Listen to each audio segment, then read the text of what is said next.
دي، ما هم اصلا كانوا ولادك وفي الاخر بتمشيهم عشان خاطر بتجيب لي كل سنه تغير في نادي الزمالك بالتسع لعيبه.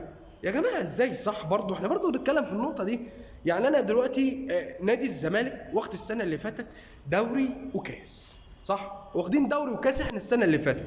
يعني المفروض كده ايه بلعيبه، يعني زي لعيبه الارسنال السنه دي كده، يعني لعيبه مغموره معاها مدير فني زي ارتيتا.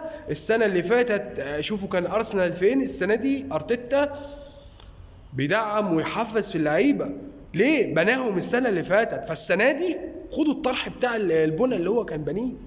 لكن معلش مش انا اروح اجيب بقى ايه، اللعيبه ديت خدت معايا دوري وكاس السنه اللي فاتت وكانت فين وبقت فين وخدت الدوري والكاس وكانت معجزه معجزه بكل المقاييس.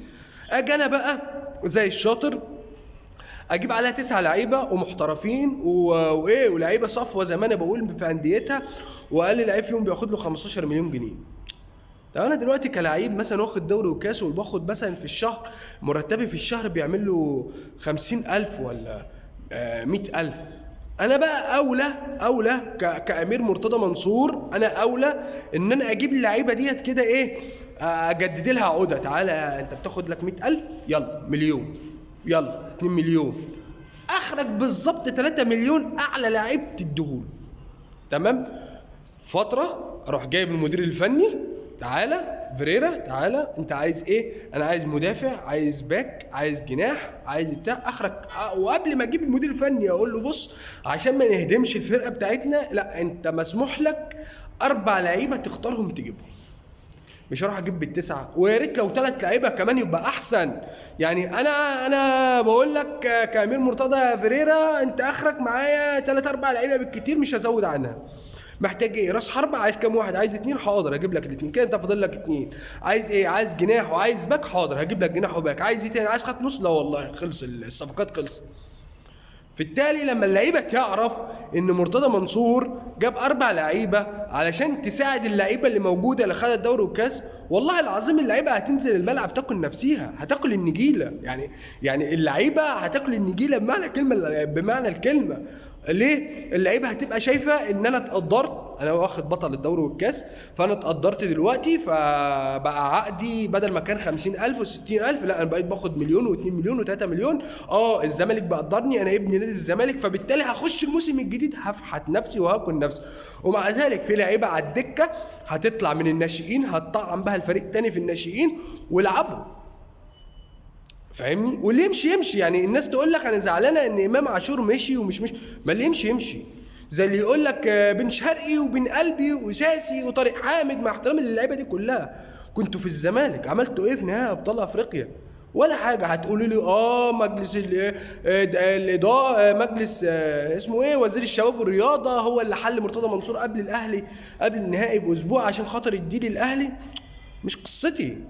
انت كلاعب بتاخد ملايين واسمك طارق حامد وبن شرقي ومين ومين ومين وخسرت 2-1 من الاهلي.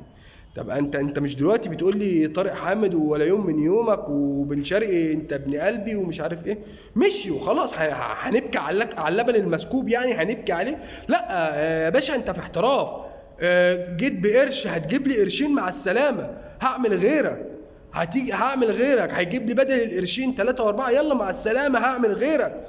بس اعمل غيرك بالعقل، بالفكر، باداره صح، بامير مرتضى اللي هو يعمل اداره، مش ان هو يبيع لعيبه وياخد فلوسها.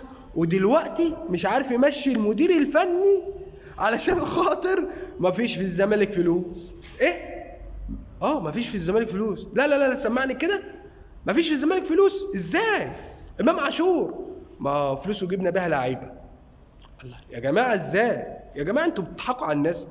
طب اللعيبه اللي انت بتجيبها بالملايين وعقودها عماله تتسرب دي بالملايين عشان بابا مرتضى محبوس ونادي الزمالك بيتهد، ارجع يا بابا. بابا مين يرجع وبابا مين؟ والله العظيم انتوا بتهزروا يا جماعه، انتوا بتهزروا. يعني ايه الراجل محبوس وعايزينه يرجع عشان نادي الزمالك بيتهد؟ طب ما تبص جواك كده هتلاقي نفسك انت اللي بتسرب عقود اللعيبه عشان تقول بالكلمه، عشان تقول بابا مرتضى محبوس فاللعيبه ومش اللعيبه والدنيا بتتهد. طب ما تتهد انت بقى مجلس الاداره فين اللي عمال يشوف الخراب والهد ده؟ امير مرتضى انت مش مسؤول عن اللعيبه ومسؤول عن عقودها؟ يعني انت دلوقتي المتهم الاول والاخير قدام جمهور نادي الزمالك دلوقتي في تسريب عقود اللعيبه. ازاي؟ معلش انا بتكلم في كذا نقطه كده، ويا ريت بس تفعلوا الجرس بس وتشتركوا في القناه، يعني عشان انا ايه في الايام الجايه كده ايه في بلاوي هنقعد نتكلم عليها كده باستفاضه كده مع بعضينا. يعني انت يا امير دلوقتي فعلوا الجرس اهو، اللي بتتفرج على الفيديو انت فعل الجرس ودوس لايك. انت يا امير يا مرتضى مش انت المسؤول دلوقتي عن اداره نادي الزمالك مع خالد لطيف ومع المستشار سليمان وهدان؟ انتوا قاعدين ازاي على الكرسي كده وجاي لكم قلب ولاعيبتكم عماله تتصرف في عقودها؟ ازاي؟ عشان نقول ان الزمالك بيضيع؟ يا عم لو الزمالك ضاع على ايديكم، احنا كجمهور نادي الزمالك عامه هيرجعوا، هيفضل واقف وراه. احنا كجمهور نادي الزمالك او كجمهور نادي الزمالك عامه مش عايز مرتضى منصور، عايزين تغيير دم، عايزين نغير دم، مش عايزين واحد كل فترة يخش السجن ادعم المستشار مرتضى. طب ما انت اللي عامل في نفسك كده يا سيادة المستشار. ما انت لو اصلا بتقعد كده وتشوف ناديك عايز ايه وتشوف لعيبتك اللي انت اصلا رحت تجيب لعيبة بملايين بتصرفها كل سنة تغيير 9 لعيبة، وتيجي في الاخر تقول ايه؟ مفيش فلوس في نادي الزمالك، الزمالك ما فيهوش فلوس، ده ممدوح عباس قافل على السيوله. ممدوح عباس يا اخي قرفتنا بممدوح عباس والعتال، وقرفتنا وتعبتنا. نطلع من هدوء جمهور الزمالك، يطلع من هدومه. انت يا مرتضى يا منصور قرفتنا من ساعه ما جيت في 2014 لحد 2023. شوف كام سنه، 7 سنين، 7 سنين صح؟ 7 سنين، 7 سنين ومرتضى منصور مش على لسانه الا كلمه ممدوح عباس حاجز على فلوس نادي الزمالك. عملت نادي الزمالك منين؟